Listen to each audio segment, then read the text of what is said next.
Hello everyone, ট্রান্সলেশনের আরও একটি নতুন ক্লাসে সকলকে স্বাগত। তোমরা যারা প্রথম থেকে ক্লাসটি দেখছো কোনো রকম স্কিপ না করে ক্লাসটি দেখতে থাকো। আশা করি তোমাদের অনেক হেল্প হবে এবং ক্লাসটি অবশ্যই ইনফরমেটিভ হতে চলেছে।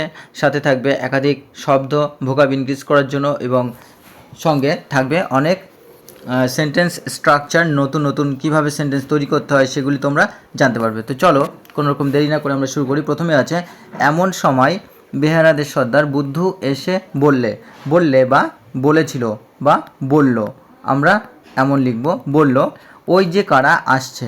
তো এইটুকের মধ্যে কিন্তু আমরা আবার দেখতে পাচ্ছি ওই যে কারা আসছে অর্থাৎ বর্তমানে কারা আসছে। তাহলে এখানে কিন্তু আবার প্রেজেন্ট কন্টিনিউয়াস টেন্সের আমরা মুড দেখতে পাচ্ছি। তো প্রেজেন্ট কন্টিনিউয়াস টেন্স আমরা প্রত্যেকেই জানি গঠন, সেটা কি হচ্ছে সাবজেক্ট প্লাস অক্সিলারি ভার্ব কি অ্যাম ইজ আর বসবে, তো ভার্বের 1 নম্বর ফর্মের সাথে আইএনজি বসবে, দেন অবজেক্ট, দেন আদার্স বা রিমেইনিং। ওরা ডাকাত নিঃসন্দেহে, তাহলে ওরা হয় ডাকাত। তো এখানে কিন্তু আবার সিম্পল কি প্রেজেন্ট টেন্সের কন্ডিশনাল সেন্টেন্স বোঝাচ্ছে। তো চলো আমরা একটি বাক্যের মধ্যে কিন্তু আমরা 3 ধরনের ফর্মে লিখব। তো প্রথমে লিখব যে এমন সময়, তাহলে কি অ্যাট দ্যাট টাইম, এমন সময় কি বেহারাদের সর্দার বুদ্ধু এসে বলল। তাহলে বুদ্ধু যিনি কিনা বেহারাদের সর্দার, আমরা এইভাবে লিখব। তাহলে at that time Buddhu the chief. এখানে কিন্তু নাউন ইন অ্যাপোজিশন ব্যবহার করলাম। নাউন ইন অ্যাপোজিশন কেমন ব্যবহার করা হয়? যখন কারো সম্পর্কে কোনো বর্ণনা করা হয় তখন কিন্তু তার নামটি লিখে কমা দিয়ে তার যে সমস্ত তার সম্পর্কে যে ডিসক্রিপশন সেগুলো লিখতে হয়। তাহলে বুদ্ধু দ্য চিফ অফ অথবা দ্য হেড অফ অথবা দ্য লিডার অফ কি বেহারাস, দ্য চিফ অফ বেহারাস কেম এলো অ্যান্ড সেইড এবং বলল, কি বলল? ওই যে কারা আসছে। তাহলে কি লিখব? দোজ। তো এখানে আমরা ডবল ইনভার্টেড কমা দেবো, যেহেতু এটা ডবল ইনভার্টেড কমার মধ্যে আসছে।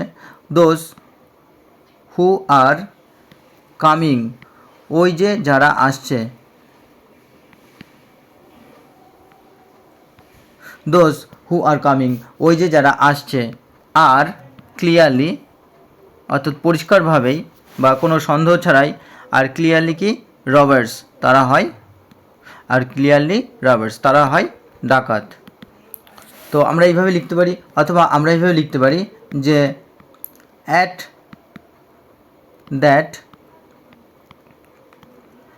দ্যাট মোমেন্ট, অর্থাৎ ওই সময়ে কি বুদ্ধু বা এমন সময়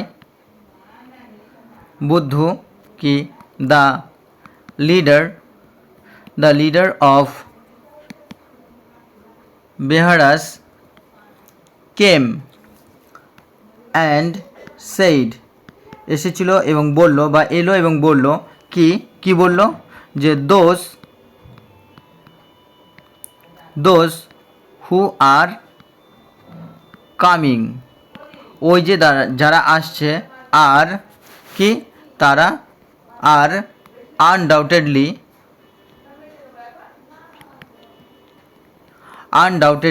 কি মবস্টার্স, অর্থাৎ কি ডাকাত বা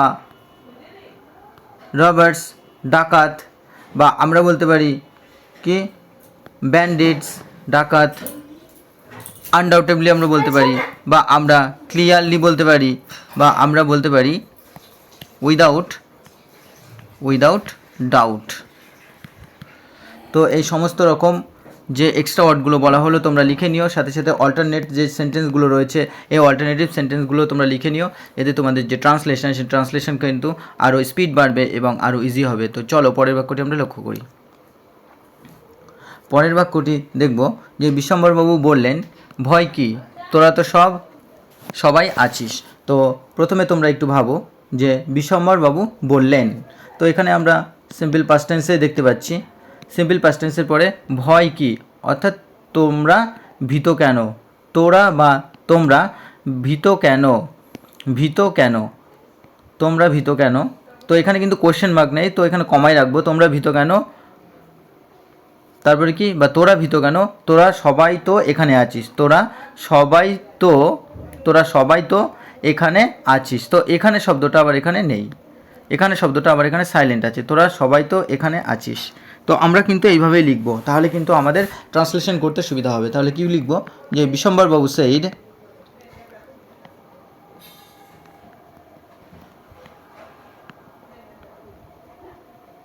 বিশ্বম্বরবাবু সেইড, অর্থাৎ বিশ্বম্বরবাবু বললেন, ডবল ইনভার্টেড কমা শুরু করব।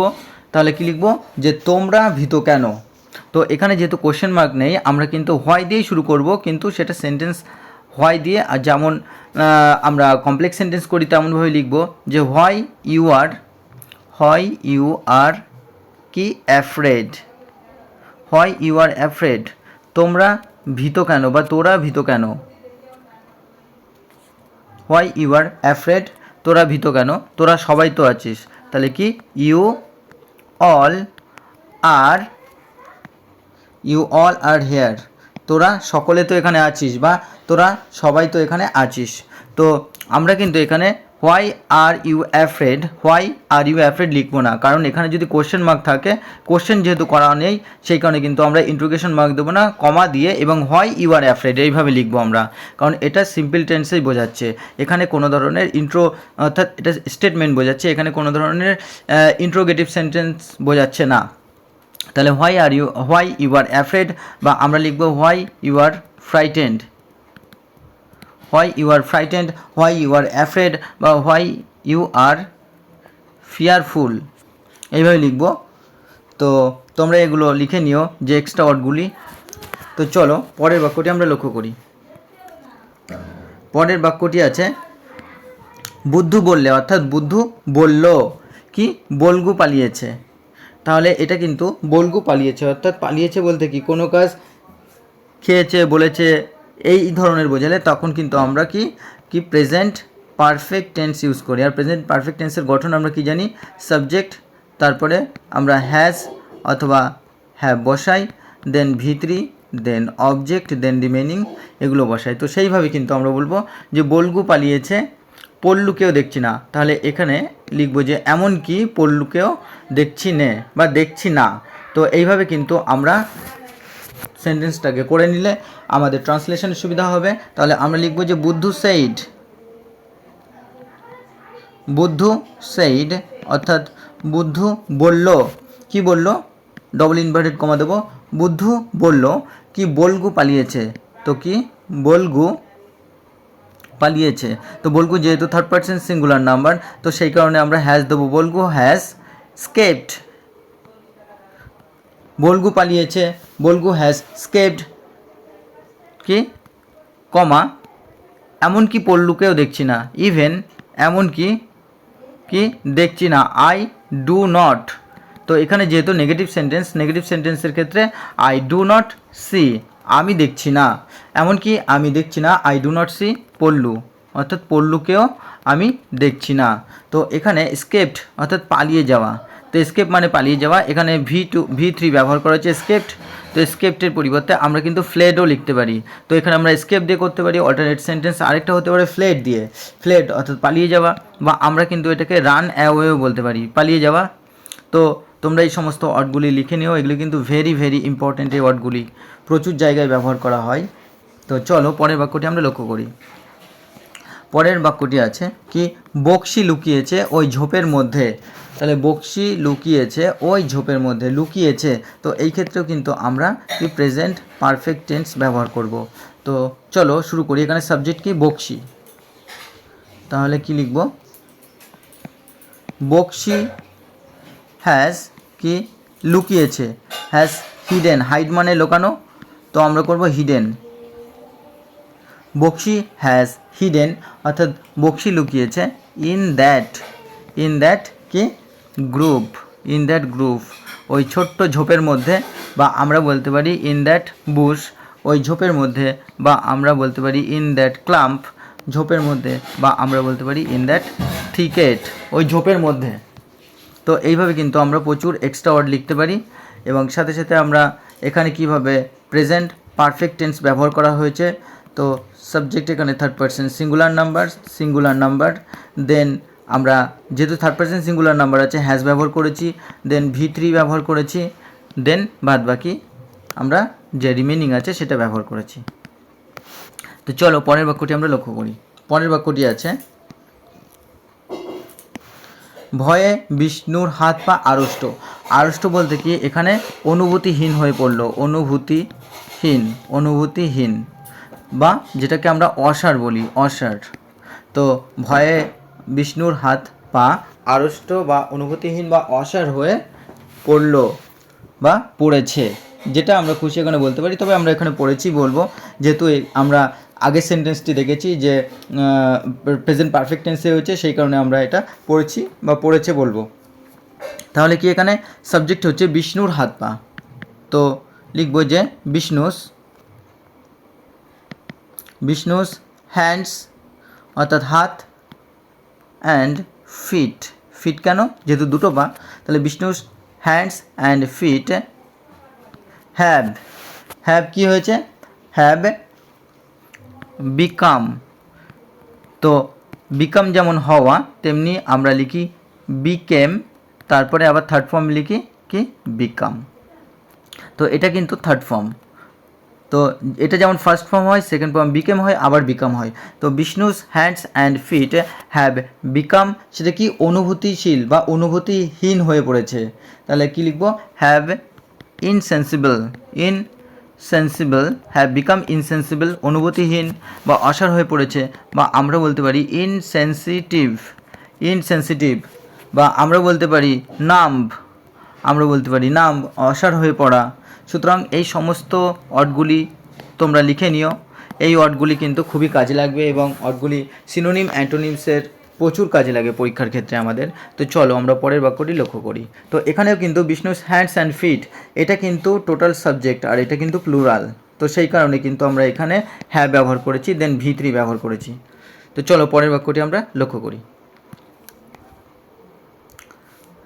পরের বাক্যটি আছে শুনে ডাক্তার তো ভয়ে কম্পিত, অর্থাৎ কাঁপতে লাগলেন। তো শুনে ডাক্তার তো ভয়ে কম্পিত বলতে এখানে শুনে ডাক্তার ভয়ে কাঁপতে লাগলেন বা লেগেছিলেন। তো এমনটাই আমরা লিখব। তো চলো শুনে, তাহলে প্রথমে লিখব আমরা শুনে, অর্থাৎ এই কথা শুনে বা এটা শুনে। তাহলে কি লিখব, যে হিয়ারিং দিস, অর্থাৎ এটা শুনে কি দ্য ডক্টর কি কাঁপতে লাগলেন। তাহলে কি লিখব, ট্রিম্বলড, অর্থাৎ কাঁপতে লাগলেন উইথ ফিয়ার, ভয়ে কাঁপতে লাগলেন।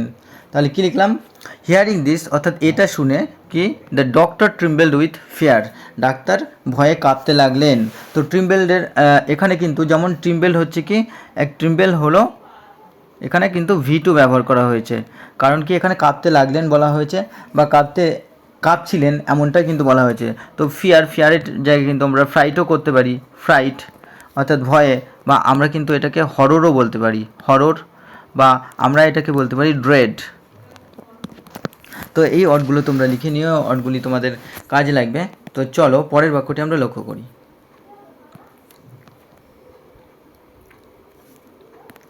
পরের বাক্যটি ডাকলেন শম্ভু। তো ডাকলেন বলতে এখানে কিন্তু একটা জিনিস সাইলেন্ট আছে, এটা হচ্ছে তিনি ডাকলেন শম্ভু। তাহলে কি লিখব, তিনি ডাকলেন শম্ভু, ডাকা ইংরেজি হচ্ছে হি কল্ড, তিনি ডাকলেন কি শম্ভু, তিনি ডাকলেন শম্ভু, অর্থাৎ শম্ভু বলে তিনি ডাকলেন। চলো পরের বাক্যটি আমরা লক্ষ্য করি।